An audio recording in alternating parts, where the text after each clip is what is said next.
ಎಲ್ರಿಗೂ ನಮಸ್ಕಾರ. ನಾನು ಸುಧಾ ನಾರಾಯಣ್. ಇವತ್ತು ತುಂಬಾ ಈಸಿಯಾಗಿ ಬೆಂಡೆಕಾಯಿ ಬಜ್ಜಿ ಮಾಡೋದು ಹೇಗೆ ಅಂತ ತೋರಿಸ್ಕೊಡ್ತಾಯಿದ್ದೀನಿ. ನೀವು ತುಂಬ ವೆರೈಟಿ ಬಜ್ಜಿಗಳನ್ನ ಕೇಳಿರ್ತೀರ. ಹಾಗೆಯೇ ಬೆಂಡೆಕಾಯಲ್ಲಿ ತುಂಬ ವೆರೈಟಿಗಳನ್ನ ನೀವು ಮಾಡ್ಕೊಂಡಿರ್ತೀರ. ಬೆಂಡೆಕಾಯಿ ಸಾಂಬಾರು ಆಗಿರ್ಬೋದು, ಬೆಂಡೆಕಾಯಿ ಗೊಜ್ಜಾಗಿರ್ಬೋದು, ಹಾಗೆಯೇ ಬೆಂಡೆಕಾಯಿ ಪಲ್ಯ ಆಗಿರ್ಬೋದು. ಈ ರೀತಿ ಒಂದೇ ರೀತಿ ಮಾಡುವ ಬದಲು ನೀವು ಈ ರೀತಿ ಒಂದು ಸಲ ಟ್ರೈ ಮಾಡಿ ನೋಡಿ. ಸೈಡ್ ಡಿಶ್ಗೆ ತುಂಬಾ ಚೆನ್ನಾಗಿರುತ್ತೆ. ನೀವು ಮಕ್ಳಿಗೂ ಕೂಡ ಈ ರೀತಿ ತರಕಾರಿ ತಿನ್ನಲ್ಲ ಅಂತ ಹಠ ಮಾಡಿದಾಗ ಈ ರೀತಿ ಒಂದು ರೆಸಿಪಿನ ನೀವು ಟ್ರೈ ಮಾಡಿ ನೋಡಿ. ತುಂಬಾ ಚೆನ್ನಾಗಿರುತ್ತೆ. ನೀವು ಕೂಡ ತುಂಬಾ ಇಷ್ಟಪಟ್ಟು ತಿಂತೀರಾ. ಬನ್ನಿ ವಿಡಿಯೋನ ಸ್ಟಾರ್ಟ್ ಮಾಡೋಣ.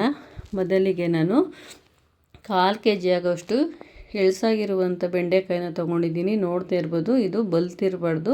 ಎಳ್ಸಾಗಿದ್ದರೆ ಈ ರೆಸಿಪಿಗೆ ತುಂಬಾ ಚೆನ್ನಾಗಿರುತ್ತೆ. ನೋಡಿ, ಇದು 1/4 kg ಆಗೋಷ್ಟು ನಾನು ಬೆಂಡೆಕಾಯಿನ ತೊಗೊಂಡಿದ್ದೀನಿ. ಇವಾಗ ಅದು ಒಂದು ಬೌಲ್ ಆಗೋಷ್ಟು ನಾನು ನೀರನ್ನ ತೊಗೊಂಡು ಇದನ್ನು ಚೆನ್ನಾಗಿ ವಾಶ್ ಮಾಡ್ಕೊತಾಯಿದ್ದೀನಿ. ಇವಾಗ ನೋಡಿ, ಈ ರೀತಿ ಒಂದೊಂದನೇ ಹಾಕ್ಕೊಂಡು ಚೆನ್ನಾಗಿ ವಾಶ್ ಮಾಡ್ಕೊಳ್ಳೋಣ. ಈ ವಾಶ್ ಮಾಡೋದ್ರಿಂದ ಲೋಳೆ ಫೀಲ್ ಆಗೋದಿಲ್ಲ, ಲೋಳೆ ಕೂಡ ಚೆನ್ನಾಗಿ ಬರೋದಿಲ್ಲ. ನೋಡ್ತಾ ಇರ್ಬೋದು, ಈ ರೀತಿ ಚೆನ್ನಾಗಿ ವಾಶ್ ಮಾಡ್ಕೋಬೇಕು. ವಾಶ್ ಮಾಡೋದಕ್ಕಿಂತ ಮುಂಚೆ ನಾವು ಕುಯ್ಕೋಬಾರ್ದು. ಕುಯ್ಯೋದಕ್ಕಿಂತ ಮುಂಚೆ ಈ ರೀತಿ ಚೆನ್ನಾಗಿ ತೊಳ್ಕೊಬೇಕು. ನೋಡಿ, ಈ ರೀತಿ ಎಲ್ಲ ಚೆನ್ನಾಗಿ ತೊಳ್ಕೊಂಡು ಇವಾಗ ಒಂದು ಪ್ಲೇಟಿಗೆ ಸರ್ವ್ ಮಾಡ್ಕೊತಾ ಇದ್ದೀನಿ. ನೋಡ್ತಾ ಇರ್ಬೋದು, ಈ ರೀತಿ ಒಂದು ರೆಸಿಪಿನ ನೀವು ಟ್ರೈ ಮಾಡಿ ನೋಡಿ, ಚೆನ್ನಾಗಿರುತ್ತೆ. ಇವಾಗ ನಾನು ತೊಳೆದಿರುವಂಥ ಬೆಂಡೆಕಾಯಿನ ಒಂದು ಕಾಟನ್ ಟವಲ್ನ ತೊಗೊಂಡು ಚೆನ್ನಾಗಿ ಒರೆಸ್ಕೊತಾ ಇದ್ದೀನಿ. ಒಂದು ಸ್ವಲ್ಪ ಕೂಡ ನೀರು ಇರಬಾರ್ದು. ನೋಡಿ, ನೀರಿದೆ ಅಂತ ಒಂದು ಸ್ವಲ್ಪನೂ ಕೂಡ ಫೀಲ್ ಆಗ್ಬಾರ್ದು. ಈ ರೀತಿ ಚೆನ್ನಾಗಿ ಒರೆಸ್ಕೊತಾ ಇದ್ದೀನಿ. ನೋಡ್ತಾ ಇರ್ಬೋದು, ಇವಾಗ ಎಲ್ಲನೂ ಕೂಡ ಚೆನ್ನಾಗಿ ಒರೆಸ್ಕೊಂಡು ಒಂದು ಪ್ಲೇಟಲ್ಲಿ ಇಟ್ಕೊಂಡಿದ್ದೀನಿ. ನೋಡ್ತಾ ಇರ್ಬೋದು, ಈ ರೀತಿ ಚೆನ್ನಾಗಿ ಒರೆಸ್ಕೊಳ್ಳೋದ್ರಿಂದ ಒಂದು ಸ್ವಲ್ಪನೂ ಕೂಡ ಲೋಳೆ ಬರೋದಿಲ್ಲ. ಒಂದು ಸ್ವಲ್ಪ ನೀರು ಡ್ರೈ ಆಗಲಿ ಅಂತ ಹೇಳ್ಬಿಟ್ಟು ಪಕ್ಕಕ್ಕೆ ಇಡ್ತಾ ಇದ್ದೀನಿ. ಇವಾಗ ಒಂದು ಬೌಲ್ನ ತೊಗೊಂಡು ಅದಕ್ಕೆ ನಾನು 1 ಕಪ್ ಆಗುವಷ್ಟು ಕಡಲೆ ಹಿಟ್ಟನ್ನ ಹಾಕ್ಕೊತಾ ಇದ್ದೀನಿ. ನೋಡ್ತಾ ಇರ್ಬೋದು, 1 ಕಪ್ ಆಗೋಷ್ಟು ನಾವು ಕಡಲೆ ಹಿಟ್ಟನ್ನ ಹಾಕ್ಕೊತಾ ಇದ್ದೀನಿ. ಇವಾಗ ನಾನು ಒಂದು ಅರ್ಧ ಕಪ್ ಆಗೋಷ್ಟು ನಾನು ಅಕ್ಕಿ ಹಿಟ್ಟನ್ನ ಹಾಕ್ಕೊತಾ ಇದ್ದೀನಿ. ಕ್ರಿಸ್ಪೇ ಬರಲಿ ಅಂತ ಅನ್ನೋದಕ್ಕೋಸ್ಕರ ನಾನು ಅಕ್ಕಿ ಹಿಟ್ಟನ್ನ ಹಾಕ್ಕೊತಾ ಇದ್ದೀನಿ. ಅರ್ಧ ಟೀ ಸ್ಪೂನ್ ಆಗೋಷ್ಟು ಅಜ್ವೈನ ಹಾಕ್ಕೊತಾ ಇದ್ದೀನಿ. ಅರ್ಧ ಟೀ ಸ್ಪೂನ್ ಆಗೋಷ್ಟು ಜೀರಿಗೆನ ಹಾಕ್ಕೊತಾ ಇದ್ದೀನಿ. ಹಾಗೆಯೇ 2 ಸ್ಪೂನ್ ಆಗೋಷ್ಟು ಅಚ್ಕಾರದ ಪುಡಿ, ಚಿಲ್ಲಿ ಪೌಡರ್ನ ನಾನು ಆ್ಯಡ್ ಮಾಡ್ತಾಯಿದ್ದೀನಿ. ಮತ್ತು ರುಚಿಗೆ ತಕ್ಕಷ್ಟು ಉಪ್ಪು, ನೀವು ನೋಡಿಕೊಂಡು ಉಪ್ಪನ್ನ ಹಾಕ್ಕೊಳ್ಳಿ. ಹಾಗೆಯೇ ಒಂದು ಸ್ವಲ್ಪ ಕೊತ್ತಂಬರಿ ಸೊಪ್ಪು ಕೂಡ ನಾನು ಚಿಕ್ಕದಾಗಿ ಕಟ್ ಮಾಡಿ ಇಟ್ಕೊಂಡಿದ್ದೆ. ನೀವು ಬೇಕು ಅಂದರೆ ಹಾಕ್ಕೊಳ್ಳಿ, ಇದು ಆಪ್ಷನ್ನು. ನೀವು ಬೇಡ ಅಂತ ಹೇಳಿದ್ರೆ ಕ್ವಿಕ್ ಮಾಡ್ಬೋದು. ಹಾಗೆಯೇ ಒಂದು ಚಿಟಿಕೆ ಆಗೋಷ್ಟು ಅಡುಗೆ ಸೋಡಾನ ನಾನು ಆ್ಯಡ್ ಮಾಡ್ತಾಯಿದ್ದೀನಿ. ಇದಕ್ಕೆ ನಾನು ಸ್ವಲ್ಪನೇ ನೀರನ್ನ ಬೆರೆಸ್ಕೊಂಡು ನೋಡಿ ಈ ರೀತಿ ಕಲಿಸ್ಕೊತಾ ಇದ್ದೀನಿ. ನೋಡ್ತಾ ಇರ್ಬೋದು, ಈ ರೀತಿ ಸ್ವಲ್ಪನೇ ನೀರನ್ನ ಹಾಕ್ಕೊಂಡು ಮಿಕ್ಸ್ ಮಾಡ್ಕೊಳ್ಳಿ. ಸೇಮ್ ನೀವು ಆಲೂಗೆಡ್ಡೆ ಬಜ್ಜಿಗೆ ಮತ್ತು ಹೀರೆಕಾಯಿ ಬಜ್ಜಿಗೆ ಮತ್ತು ಮೆಣಸಿನ್ಕಾಯಿ ಬಜ್ಜಿಗೆ ಯಾವ ರೀತಿ ಹಿಟ್ಟನ್ನ ನೀವು ಕಲಿಸ್ಕೊತೀರೋ ಸೇಮ್ ಅದೇ ರೀತಿಲಿ ಅದೇ ಹದದಲ್ಲಿ ನೀವು ಈ ರೀತಿ ಹಿಟ್ಟನ್ನ ಕಲಿಸ್ಕೊಳ್ಳಿ. ಮಧ್ಯೆ ಒಂದೊಂದು ಸ್ವಲ್ಪ ನೀರನ್ನ ಹಾಕ್ಕೊಂಡು ಚೆನ್ನಾಗಿ ಮಿಕ್ಸ್ ಮಾಡ್ಕೊಳ್ಳೋಣ. ನೋಡ್ತಾ ಇರ್ಬೋದು, ನೋಡಿ ಈ ರೀತಿ ಸೇಮ್ ಇವಾಗ ನಾನು ತೋರಿಸ್ತಾ ಇದ್ದೀನಲ್ವ, ಸೇಮ್ ಅಷ್ಟು ಇಷ್ಟ ಹದದಲ್ಲಿದ್ದರೆ ಸಾಕು. ಇವಾಗ ನಾವು ಅದನ್ನು ಬೆಳ್ಳ ಹೆಜ್ಜಿದ್ರೆ ಅದಕ್ಕೆ ಚೆನ್ನಾಗಿ ಸುತ್ತ ಕಚ್ಕೋಬೇಕು. ಆ ರೀತಿಯಲ್ಲಿ ನಾನು ಕಲಸಿ ಸೈಡಲ್ಲಿ ಇಟ್ಕೊತಾ ಇದ್ದೀನಿ. ಇವಾಗ ಬೆಂಡೆಕಾಯಿನ ನಾನು ಡ್ರೈ ಹಾಕಕ್ಕೆ ಇಟ್ಟಿದ್ದೆ. ನೋಡಿ, ನೀರು ಒಂದು ಸ್ವಲ್ಪನೂ ಕೂಡ ಇಲ್ಲ, ಚೆನ್ನಾಗಿ ಡ್ರೈ ಆಗಿದೆ. ಇವಾಗ ನಾನು ಒಂದು ಸೈಡು ಕತ್ತರಿಸ್ತಾ ಇದ್ದೀನಿ. ನೋಡ್ತಾ ಇರ್ಬೋದು, ಇನ್ನೊಂದು ಸೈಡ್ ಕತ್ತರಿಸೋದು ಬೇಡ. ನಮಗೆ ಹೆಜ್ಜಿ ಎಣ್ಣೆಗೆ ಬಿಡೋದಕ್ಕೆ ತುಂಬಾ ಈಸಿ ಆಗುತ್ತೆ, ಚೆನ್ನಾಗೂ ಕೂಡ ಕಾಣಿಸುತ್ತೆ. ಈ ರೀತಿ 4 ಭಾಗ ಆಗಿ ನಾನು ಕಟ್ ಮಾಡ್ಕೊತಾ ಇದ್ದೀನಿ. ನೋಡ್ತಾ ಇರ್ಬೋದು, ಈ ರೀತಿ 4 ಭಾಗ ಆಗೋವರೆಗೂ ನಾನು ಈ ರೀತಿ ಕಟ್ ಮಾಡ್ಕೊತಿದ್ದೀನಿ. ಎಲ್ಲ ಬೆಂಡೆಕಾಯಿನೂ ಸಹ ಈ ರೀತಿ ನಾನು ಕಟ್ ಮಾಡ್ಕೊತಾ ಇದ್ದೀನಿ. ನೋಡ್ತಾ ಇದ್ದೀರಲ್ವ ಯಾವ ರೀತಿ ಕಟ್ ಮಾಡ್ತಾಯಿದ್ದೀನಿ ಅಂತ ಹೇಳ್ಬಿಟ್ಟು.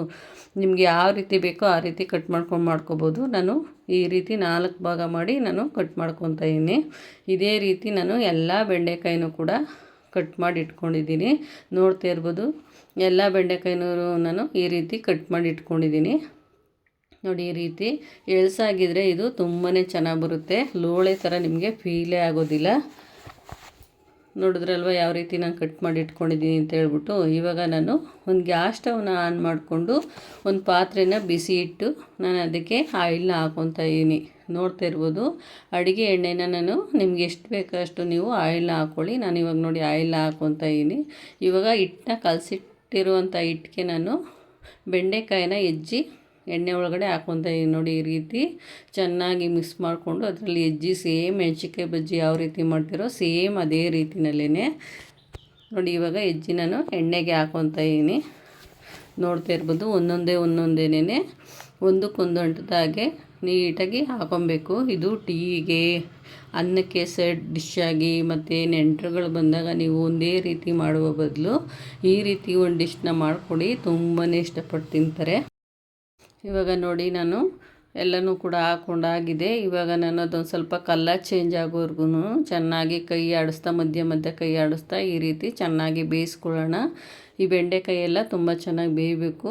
ಸ್ವಲ್ಪ ಕಲರ್ ಚೇಂಜ್ ಆಗೋವರೆಗೂ ಈ ರೀತಿ ಚೆನ್ನಾಗಿ ಕೈ ಆಡಿಸ್ತಾ ಮಧ್ಯ ಮಧ್ಯ ಚೆನ್ನಾಗಿ ಕ್ರಿಸ್ಪಿಯಾಗಿ ಬೇಯಿಸ್ಕೊಳ್ಳೋಣ. ನೋಡ್ತಾ ಇರ್ಬೋದು ಎಷ್ಟು ಚೆನ್ನಾಗಿ ಕಲರ್ ಚೇಂಜ್ ಆಗಿದೆ ಅಂತ.